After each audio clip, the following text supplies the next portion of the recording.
Assalamualaikum warahmatullahi wabarakatuh. Perkenalkan, nama saya Regivan Sauliana Putra.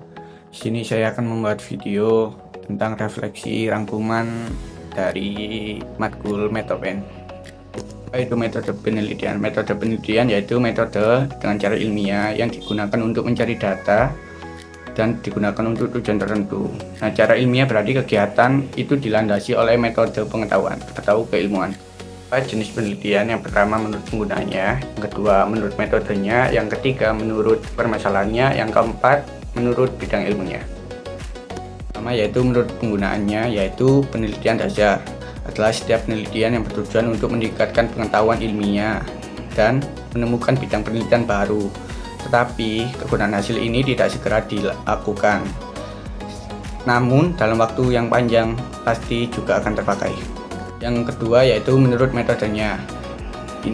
Ini ada 4 teman-teman: penelitian historis, filosofis, observasional, dan eksperimental. Yang historis ini penelitian ditujukan untuk rekonstruksi masa lampau. Jadi penelitian ini sukar dikendalikan dan tingkat permasalahan dengan metode ini paling rendah, dan data dikumpulkan biasanya dari pengamatan orang lain berupa surat-surat arsip atau dokumen. Kedua yaitu penelitian eksperimental. Ini digunakan untuk menemukan hubungan sebab akibat dan dari pengaruh faktor-faktor pada kondisi tertentu.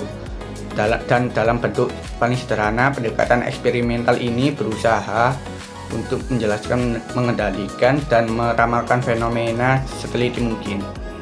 Dalam penelitian ini, eksperimental banyak digunakan pada metode kuantitatif.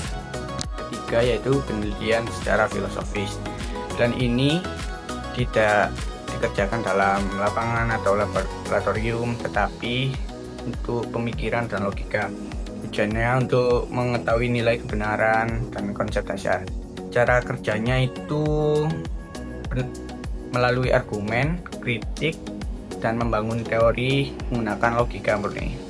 Dan yang terakhir yaitu penelitian secara observasional, yaitu dengan mengamati subjek secara langsung, dan cara kerjanya itu dengan mencatat apa yang mereka lihat, dengar, dan alami di dunia nyata. Contohnya yaitu kelompok peneliti yang meneliti simpanse di hutan atau mencatat pola belanja di pengunjung di sebuah mall.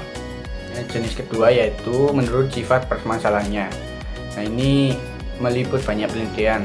Yang pertama historis, itu ada deskripsi, perkembangan, kasus dan penelitian di lapangan, atau korelasi, dan kasual komparatif, dan eksperimental, serta tindakan. Terakhir yaitu menurut bidang ilmu.